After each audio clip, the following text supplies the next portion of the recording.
Olá e bem-vindo às Notas do Inturnute, um resumo da pesquisa do mês. Dessa vez falando um pouquinho sobre tecnologia e comparando aí o digital com o analógico. O meu lado da pesquisa mais especificamente falava justamente se analógico tem mais qualidade. Em alguns casos a gente pode dizer que as tecnologias antigas elas são mais confiáveis ou elas são melhores para alguma ou outra tarefa em particular. Eu acho que um dos pontos que vem à mente é justamente essa questão de confiança. A tecnologia antiga ela já foi posta à prova, assim, ela já foi mais testada, ela já foi consertada mais vezes, então a gente sabe o que funciona nelas.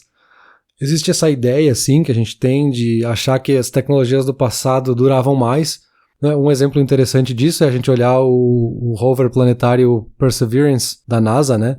E que utiliza processadores de 1998 da Motorola. Não que não existam ou que não existissem processadores mais novos quando esse rover foi lançado, mas é que esse processador em específico é tão conhecido, tão bem estudado, documentado e muito confiável que acaba valendo muito mais a pena ter um processador mais lento, mas muito confiável do que o contrário. Mas isso pode ser talvez só uma percepção, porque a gente está comparando algo que durou 30 anos e foi o que sobrou desse passado, dessa tecnologia do passado, com algo que está existente aqui há 3 ou 4 anos. Então, das antigas sobraram as melhores e a gente está comparando com todas que estão no mercado hoje. Então é uma coisa difícil de dizer, assim, ao mesmo tempo que a gente tem tecnologias que realmente são muito boas, a gente tem outras que talvez sobraram, e só sobraram as boas para a gente comparar com toda a massa de produtos que existe no mundo hoje. Então, para a gente entender exatamente o que é melhor ou o que não é melhor nessas tecnologias e para a gente entender um pouco melhor essa nossa percepção e essas diferentes percepções, eu dividi aqui em 2 lados os argumentos que existem para falar de tecnologias analógicas e comparar elas com as digitais, que são os fatores mais objetivos e os subjetivos. Quando a gente está falando de fatores objetivos é que realmente às vezes é melhor falar de tecnologias antigas, assim. A diferença entre uma tecnologia analógica e digital pode ter sim mudança na qualidade do produto. Então quando a gente está falando de um áudio, por exemplo, a gente pode ter uma perda de qualidade na compactação desse áudio, porque os equipamentos analógicos conseguem gravar sem nenhuma limitação para frequências mais baixas e gravam com uma precisão muito maior, com muito mais nuance, e os digitais precisam compactar esse arquivo para que ele possa justamente caber num arquivo digital, né? Então a gente tem uma certa perda de qualidade ali. Da mesma forma, isso vale para filmes e outros tipos de mídia que também podem ser afetados dessa forma. Uma outra coisa interessante é que anotar à mão pode ser muito melhor para a memória e para o aprendizado, e aí eu vou deixar um link de um estudo aí na descrição para quem quiser se aprofundar mais. Mas a ideia é que basicamente quando a gente anota à mão, a gente está estimulando muito mais sentidos, está fazendo nosso cérebro processar muito mais do que simplesmente digitar no computador essas informações que a gente está recebendo. Mas a gente tem ainda esses outros fatores subjetivos, que podem ser só essa ideia de uma experiência melhor, que é quando a gente está falando de coisas que são visivelmente mais bonitas, que nos dão uma sensação melhor, que tem um som mais quente. Até a questão da nostalgia pode estar associada com essa ideia de pessoas que cresceram ouvindo vinil, cresceram com uma câmera analógica e querem manter isso nas suas vidas porque gostavam daquela experiência, enfim.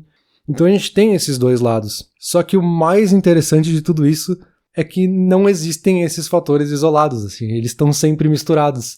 E se a gente voltar ali para a questão do áudio, por exemplo, que eu acho que talvez o vinil seja o maior exemplo aí da briga entre analógico e digital, muita gente tem essa sensação de que o áudio do vinil vai trazer uma sensação mais quente, mais natural, que pode ser um fator subjetivo, ao mesmo tempo que eu já comentei que os equipamentos analógicos podem produzir também um som que realmente tem frequências mais baixas e realmente pode ter uma precisão maior do que o digital poderia, que seria esse lado mais objetivo da coisa. E aí ainda a gente poderia discutir que tem a questão de quem tem acesso a vinis, quem é que pode comprar um equipamento bom o suficiente para tirar essa vantagem dessas frequências ou dessa compactação, enfim. Isso tudo sem contar na experiência física de usar o vinil e colocar ele para tocar, enfim, tem toda essa imersão associada. Algo similar a gente poderia falar para fotografia, então muitos robistas, muitos fotógrafos preferem usar câmeras em filme porque elas produzem um grão específico na estrutura da foto ou uma reprodução de cor que é muito superior ao que seria a digital, enfim. Mas a gente tem ainda a questão de ter todo esse equipamento, de ter todo um processo para revelar, para editar essas fotos, enfim, que é muito mais complexo. Então, enfim, só para citar 2 exemplos, mas a gente poderia falar de várias outras coisas e tecnologias digitais e analógicas e fazer essa comparação. A questão, no fim das contas, está mais na nossa experiência. Então, no fim, eu volto para a frase que eu usei para abrir essas notas, que é que sim, as tecnologias antigas elas podem ser mais confiáveis e melhores para algumas tarefas específicas, enquanto tecnologias mais novas podem ser mais eficientes ou mais avançadas para outras tarefas. No fim das contas, a efetividade de uma ferramenta tem que ser determinada pelo uso que a gente quer fazer dela, assim.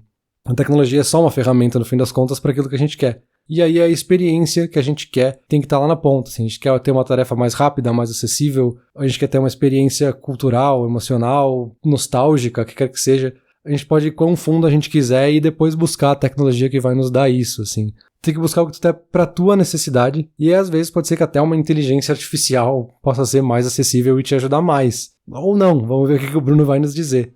Só não sei se o Bruno realmente vai fazer essa pesquisa ou se ele vai largar para algum chatbot ou alguma inteligência artificial mega avançada para fazer tudo digitalmente para ele. Não sei, mas eu fico por aqui. Valeu!